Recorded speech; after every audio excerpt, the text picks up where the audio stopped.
Bismillahirrahmanirrahim. Assalamualaikum warahmatullahi wabarakatuh. Alhamdulillah. Alhamdulillahirabbil alamin wa binasta'in ala umurid dunya waddin. Wassalatu wassalamu ala asyrafil anbiya'il mursalin wa ala alihi wa ashabihi ajma'in. Raditu billahi rabba wa bil islami dina bi Muhammadin nabiyya wa rasulah. Alhamdulillah. Segala puji kepada Allah yang memberikan kepada kita nikmat iman, nikmat Islam. Semoga Allah tetapkan iman kita dan Allah kuatkan Islam kita. Salam kepada baginda Rasulullah sallallahu alaihi wasallam. Semoga ajarkan kita menjadi umatnya yang terbaik dengan mengikuti sunnah-sunnah Nabi, mengikuti akhlak dan sirah Nabi. Kita mendapatkan syafaat daripada Rasulullah dan masuk surga bersama Rasulullah sallallahu alaihi wasallam. Amin amin ya rabbal alamin. Insyaallah pada pagi hari ini saya akan berkongsi tentang konsep kehidupan yang kita dapat daripada surah Al-Mulk. Karena saya menengok hampir semua masjid di Kuala Lumpur ni alhamdulillah sudah ada suatu kebiasaan ikut sunnah Nabi membaca surah Al-Mulk di setiap malam. Kenapa kita baca? Untuk apa kita baca? Dan apa yang kita dapat daripada apa yang kita baca? Sehingga Rasulullah SAW menyuruh kita untuk membacanya setiap malam. Hebat ya? Setiap malam sebelum tidur. Yang lain Al-Kahfi seminggu sekali. Ada yang kata Yasin pun seminggu sekali. Al-Fajar, Al-Insan hanya pagi daripada subuh sampai hari Jumaat. Al-Alaq, Al-Ghasiyah itu hari sembahyang Jumaat. Ini surah-surah yang disunatkan membaca. Banyak macam-macam surah. Tapi ada dua surah yang dibaca tiap hari dalam sunnah Nabi. Malam Al-Mulk, lepas asar Al-Waqi'ah. Malam Al-Mulk, lepas asar Al-Waqi'ah. Tidak mungkin Nabi menyuruh kita membacanya tanpa ada satu poin dalam surah tersebut yang harus menjadi perhatian kita. Maka di antara surah Nabi SAW baca adalah Al-Mulk, walaupun secara konsep petunjuk semua Quran itu petunjuk. Semua ayat itu petunjuk. Semua surah itu petunjuk. Daripada Al-Baqarah sampai An-Nas semuanya petunjuk. Dibaca semuanya bermanfaat. Dibaca semuanya berpahala. Tapi kadang-kadang ada stressing, penekanan yang diberikan oleh Nabi terhadap surah-surah tertentu. Stressing. Sehingga waktu kita baca itu ada sesuatu yang berkesan dalam hidup kita. Apa yang harus kita buat? Karena Al-Quran adalah hudan lil muttaqin, petunjuk bagi orang yang bertakwa. Pahala memang dapat, pahala pasti dapat. Petunjuk, pertanyaan kita, dapat tak? Dan sebagaimana kita melihat surah demi surah, itulah perjalanan hidup kita sebetulnya. Tabarakalladzi biyadihil mulk. Tabarak, maha berkat, maha tinggi. Ada yang katakan bro tafsir, maha berkat. Di tangannya lah segala kekuasaan. Maha berkat yang pada tangannya semua kekuasaan. Apapun yang Allah jadikan. Ini kalimat yang sangat penting dalam konsep hidup. Apapun yang Allah jadikan, apapun yang terjadi, yang sudah terjadi, apapun yang akan terjadi, karena yang sudah terjadi, yang akan terjadi, itu semua berada di tangan Allah, di bawah kuasa Allah. Maka kalau itu di tangan Allah, di bawah kuasa Allah, tidak ada satupun yang terjadi tanpa ada makna, tanpa ada kebaikan, tanpa ada keberkatan. Al-barakah al-khair al-kasir, kata dalam tafsir. Keberkatan itu maksudnya adalah kebaikan-kebaikan yang sangat banyak yang akan kau dapatkan di dunia wal akhirah, di dunia dan di akhirat. Telah berkah. Sesuatu yang terjadi, sesuatu yang ada apapun di depan engkau, engkau harus memandangnya dengan positif. Memandang bahwasanya pada sesuatu yang terjadi dan akan terjadi, yang sudah terjadi, baik itu nikmat atau musibah, baik itu bencana atau kebaikan bagi engkau, itu terbaik daripada Allah Subhanahu wa ta'ala. Ini konsep tabarakalladzi biyadil mulk. Kenapa? Karena tidak mungkin Tuhan melakukan sesuatu yang tidak terbaik. Ama kun ama samawati wal arda wa ma bainahuma la'ibin. Kami tidak pernah menciptakan langit dan bumi dan apa saja yang ada di dalam langit dan bumi la'ibin, bermain-main, tak pernah. Apapun di depan engkau, apapun makhluk yang Allah ciptakan, apapun binatang yang di muka bumi, apapun tanah di depan engkau, sampai rumput yang kau pijak pun, di sana ada kebaikan-kebaikan yang sangat banyak. Karena semuanya keberkatan. Lawan daripada itulah jangan berfikir negatif terhadap sesuatu yang Allah jadikan. Jangan berpikir negatif, jangan berpikir yang salah, jangan berpikir yang membuat engkau menyesal. Tidak ada penyesalan di dalam takdir.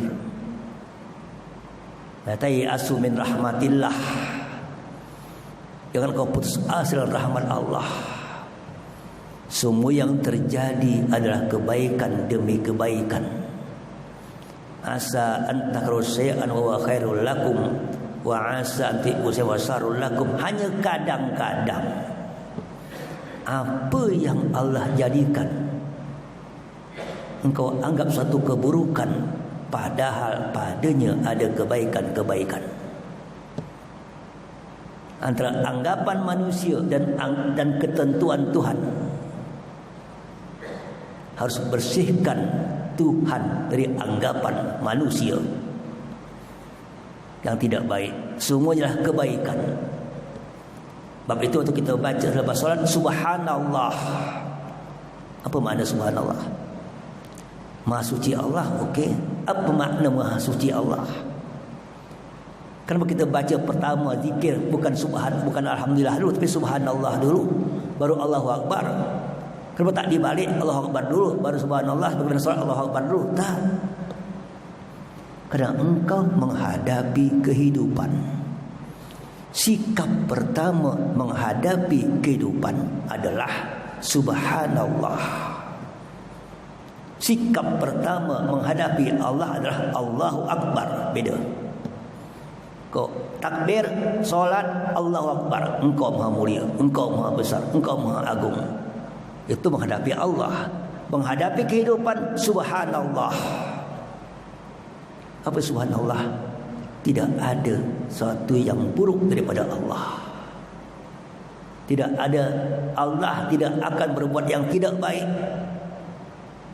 Apapun kau hadapi daripada subuh sampai petang, sampai malam, sampai subuh lagi, semua kebaikan.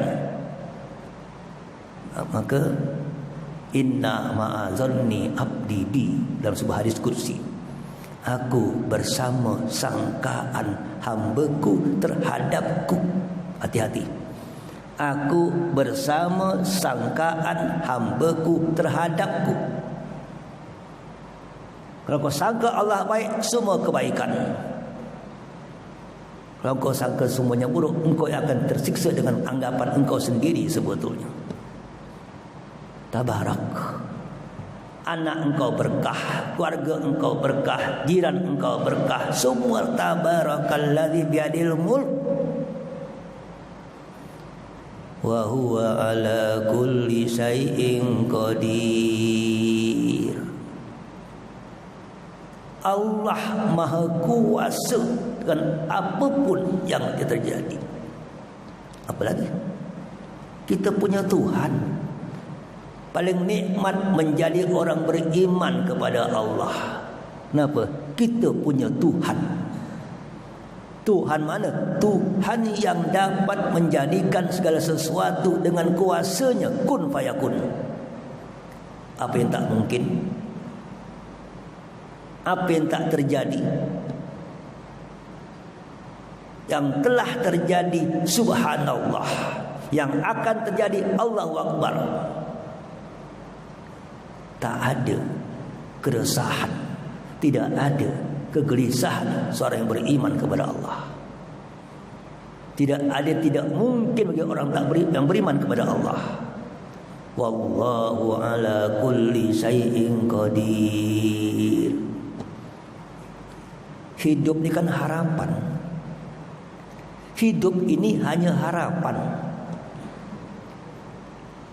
Dan harapan kita pada zat yang tak pernah hilang, zat yang maha kuasa, zat yang tak pernah berubah. Harapan kita hanya kepada Allah.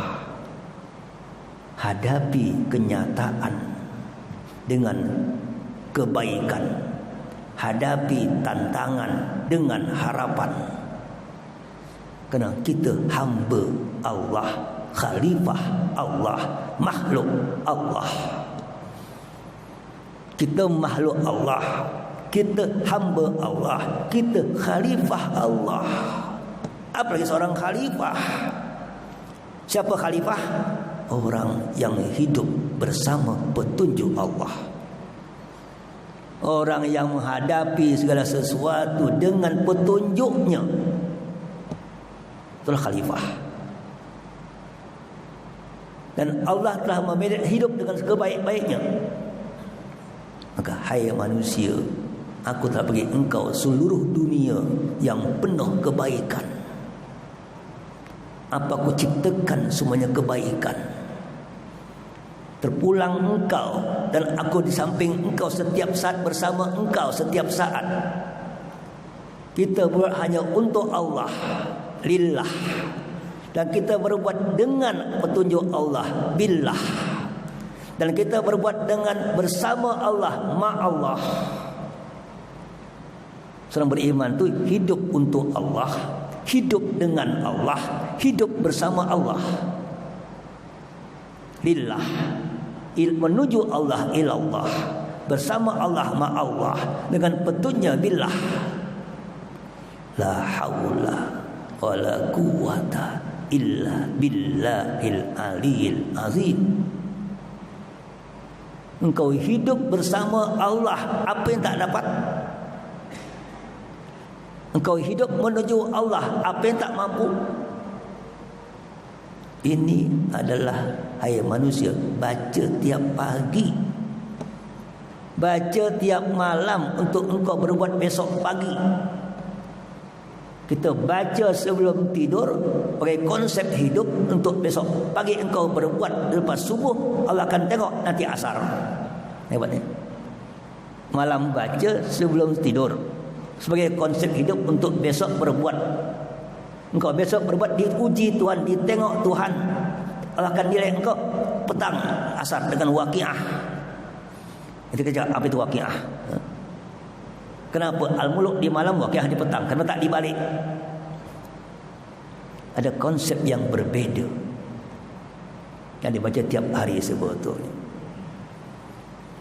Jadi dengan tabarakalladzi dzal mulku ala kulli syai'in qadir, kita meyakini segala sesuatu ada kebaikan, dan kita akan melakukan kebaikan-kebaikan dengan petunjuk Tuhan, dan Tuhan Maha Kuasa yang akan menolong kita setiap saat dimanapun engkau berada.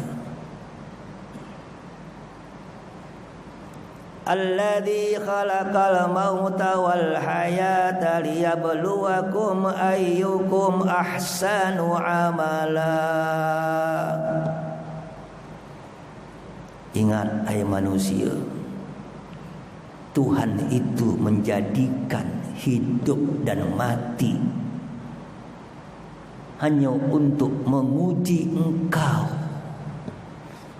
Siapa yang paling baik amal perbuatannya.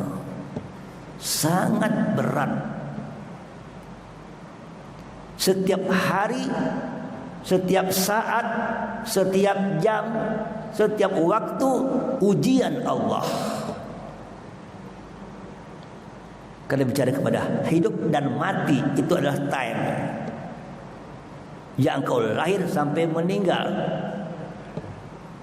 Allah uji engkau, Allah tengok engkau menit demi menit, jam demi jam, hari demi hari, bulan demi bulan, tahun demi tahun. Apa yang kau buat? Aku bagi umur bagi engkau amanah untuk melakukan yang terbaik. Alladzi khalaqal mauta wal hayata liyabluwakum ayyukum ahsanu amala. Dalam surah Al-Kahfi ayat 7, inna ja'alna ma 'alal ardi zinatan laha linabluwahum ayyuhum ahsanu amala. Sesuai dia. Kami jadikan di muka bumi semuanya hiasan hidup. Apa yang kau jumpa di muka bumi semua adalah hiasan hidup untuk engkau diuji Allah. Yablahum ayyuhum ahsanu amala. Siapa yang paling baik amal perbuatannya. Hidup engkau tergantung kualiti amal, ya. Hidup kita ni tergantung dengan kualiti amal. Hidup engkau akan datang yang akan hidup selama-lamanya terpulang kualiti amal engkau hidup di dunia. Karena hidup ada dua. Ada hidup sementara dan hidup selama-lamanya. Hanya dua hidup. Siapa yang pernah hidup, dia akan hidup selama-lamanya. Ingat, siapa yang pernah hidup di dunia, yang manusia, akan hidup selama-lamanya. Tidak ada sebetulnya kematian dalam arti habis, tak ada. Hidup ini berperingkat demi peringkat. Engkau berjalan menurut tujuan yang tak pernah putus. Hidup bukan hanya saja dunia. Dunia hanya lab, makmal kehidupan engkau. Dunia hanya mazra'ah, jembatan untuk datang akan datang. Dunia hanya tempat engkau beramal. Wal akhirah darul jaza, tempat balasan. Kata Umar Abdul Aziz berkata, kamu hidup selama-lamanya, hanya saja kamu pindah daripada satu negeri ke negeri yang lain. Hanya pindah. Hidup engkau alam roh, masuk alam jasad, dari alam jasad daripada kandungan umur 120 hari sampai 9 bulan kau masuk ke dunia. Dunia daripada 1 tahun sampai berapun engkau kematian, hidup engkau di dunia. Masuk alam barzah, engkau hidup lagi alam barzah dengan kondisi sampai hari kiamat. Lepas kiamat masuk padang mahsyar, hidup lagi padang mahsyar sampai proses amal. Telah hanya hidup engkau hanya 2, hidup dunia atau hidup akhirat, hidup kepada surga atau neraka, tak ada lain. Itulah hidup. Hidup engkau yang di surga atau neraka terpulang hidup engkau di dunia. Ini yang paling berat. Memahami konsep hidup tak ada akhir. Hari ini banyak orang lupa ada hidup tak ada akhir. Dan memahami hidup ini ada akibat. Hidup ada akibat kehidupan. Atau orang lupa kehidupan akan datang, dia akan rusak. Allah uji engkau, ayyukum ahsanu amala. Siapapun engkau. Engkau seorang ayah, ahsanu amal dalam rumah tangga. Engkau seorang ibu, ahsanu amal dalam mengurus rumah. Engkau seorang manajer pengarah, ahsanu amal dalam arahan engkau. Engkau seorang rakyat, ahsanu amal dalam berbuat di masyarakat. Engkau seorang pemimpin, ahsanu amal dalam kepimpinan engkau. Siapa engkau? Apakah engkau nanti menjadi ashabul yamin atau menjadi as-sabiqun as-sabiqun atau menjadi ashabus shimal? Petang nanti kita akan tanya. Kenapa al-muluk baca malam, petang baca waqiah? Waktu engkau berbuat daripada subuh nanti sampai petang, engkau masuk level mana hari ini? Level baik atau buruk? Ashabul yamin, ashabul shimal. Yang yamin ada 2 level. As-sabiqun as-sabiqun atau biasa. VIP yang baik atau orang baik biasa. Yang berlomba dengan kebaikan-kebaikan. Tengok checklist kehidupan. Tiap malam menjadi harapan kehidupan, tiap petang checklist kehidupan. Dan ingat, la yadkhul mu'min fi hujrin marrataini. Kata sebuah hadis, seorang beriman tidak boleh masuk dalam suatu kesalahan 2 kali. La yadkhul mu'min fi hujrin marrataini. Seorang beriman tidak boleh melakukan kesalahan 2 kali. Berat. Man amsa, barang siapa man kana yaumu khairun min amsi fa huwa rabih. Wa man kana yaumu kamisli amsi fa huwa maghbun.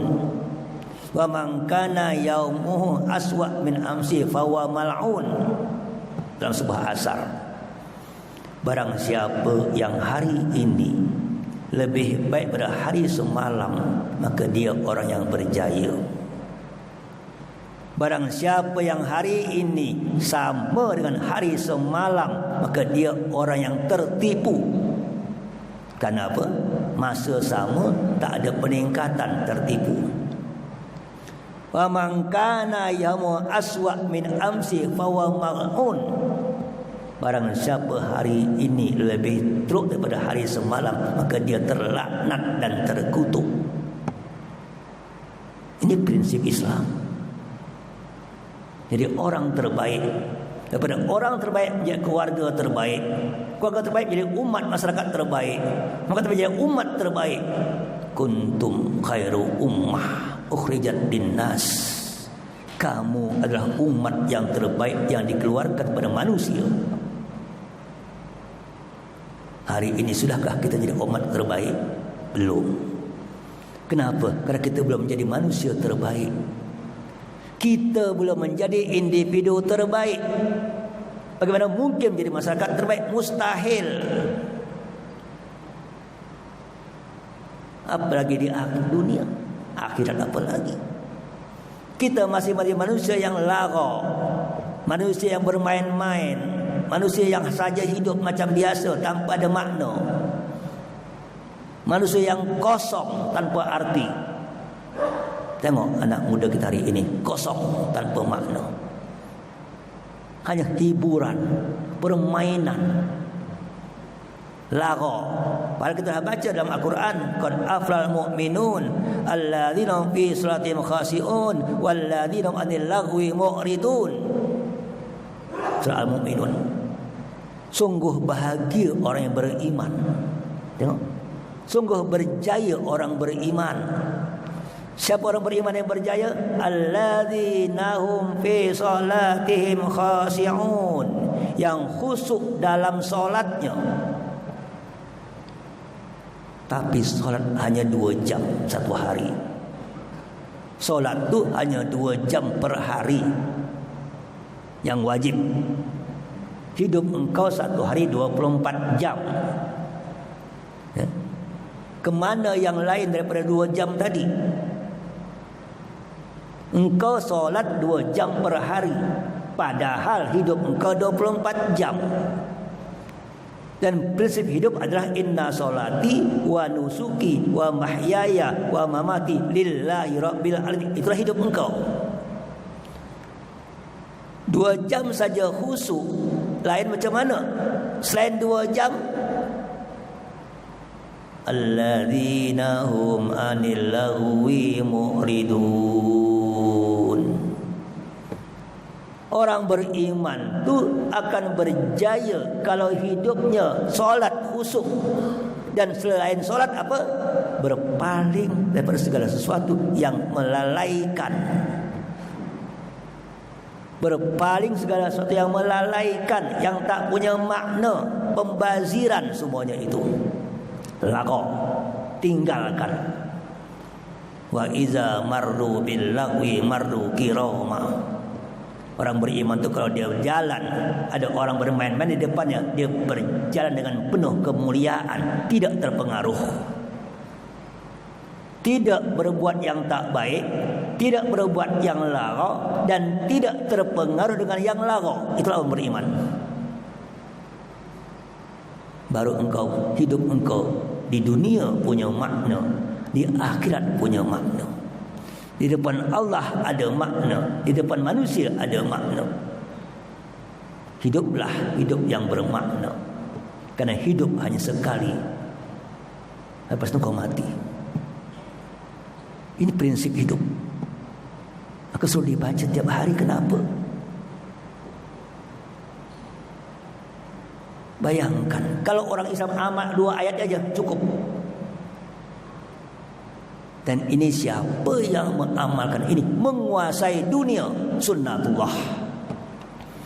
Siapa yang menguasai 2 ayat ini sahaja, menguasai dunia, berbuat yang terbaik dan menyembah Allah. Hari ini kita menyembah Allah, buat tak baik.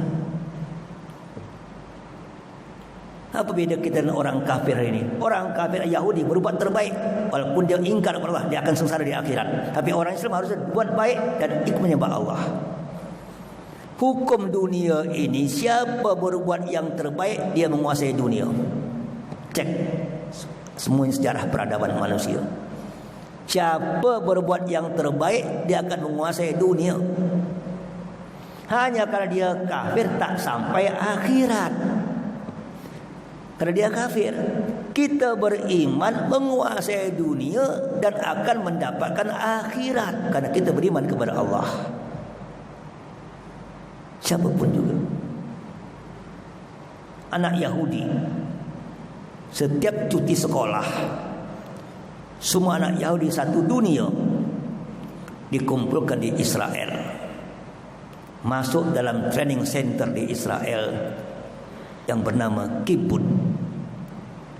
Ada 280 Kibbutz center di Israel sampai hari ini. Setiap cuti sekolah, anak sedunia kumpul di, anak Yahudi sedunia kumpul di Israel, dilatih selama 3 bulan untuk jadi orang-orang terbaik dengan bidang kerja masing-masing. Ekonomi dengan ekonominya, sains, semua bidang cari, didik 3 bulan per tahun.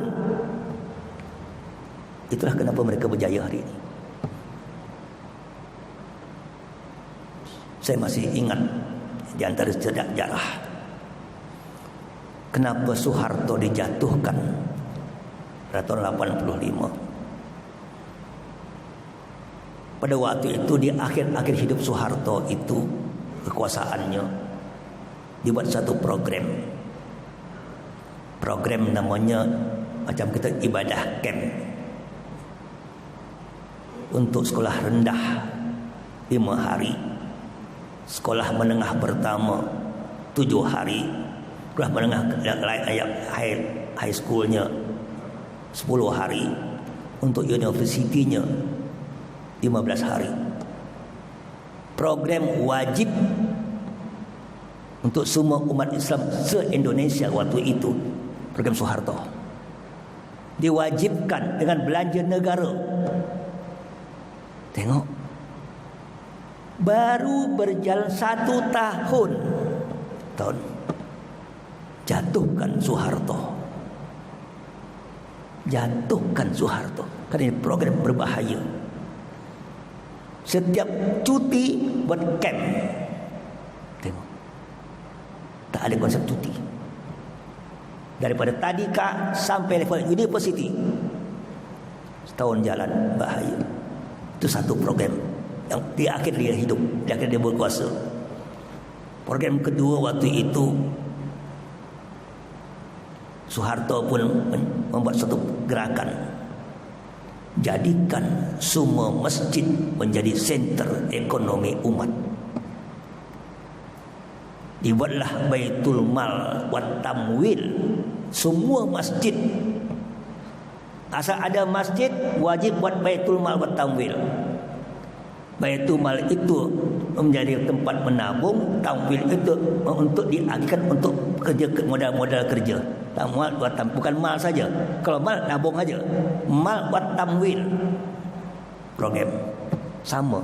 2 program ini sampai ada berapa tempat di kampung-kampung di Aceh dengan Baitul Mal wat Tamwil dia masjid, semua bank-bank konvensional kolap, tutup. Semua orang ke masjid untuk ekonomi. Baru jalan 2 tahun 2 program ini. Tahun yang sekolah setahun. Ini bahaya. Jatuhkan Soeharto. Kau tak tahu kenapa Habibie dijatuhkan lagi? Tak tahu lagi kenapa. Yang tu Soeharto kolap, Habibie ganti dia, tak tahu lebih bahaya lagi. Kenapa bahaya? Habibie pernah membuat satu sign di depan Ka'bah. Sign iftihar. Iftihar itu adalah gabungan seluruh negara Islam di dunia untuk bercakap tentang high technology, high tech. Pemimpinnya Habibie, timbalannya Brunei dan Saudi Arabia. Apa jadi? Baru jalan, baru lepas sign aja jatuh. Dia tak nak umat Islam tu maju. Ekonomi, pendidikan, 2 hal yang penting. Ini konsep. Kerana Islam itu terbaik. Sekarang bagaimana contoh terbaik bagi kita faham? Ini masih aturan lanjut. Alladzi khalaqa sab'a samawatin tibaqa ma tara fi haqqir rahmani min tafawut farji'il basara hal tara min futur thumma basara karratin yaqal basru khasir wa huwa hasir. Untuk jadi terbaik tengok langit. Untuk jadi terbaik tengok langit. Aku jadikan 7 langit berlapis-lapis. Dan tidak ada satu pun yang salah, yang keliru, yang tak seimbang. Tengok, tak ada. Farjil basar, check and recheck. Untuk jadi terbaik, check and recheck. Kaji dan kaji. Maka itulah menjadi terbaik. Kau berapa kali berkaji, tak akan nampak terkurang, tak akan nampak yang salah, baru engkau terbaik. Maka tiap hari check and recheck. Jadi apa yang kau buat terbaik di depan Allah Subhanahu wa taala sebetulnya. Maka untuk terbaik tidak ada akhir. Karena kita tujuan bukan terjadinya. Tujuan kita ridha Allah. Ridha tak ada akhir. Ridha Allah tak ada akhir.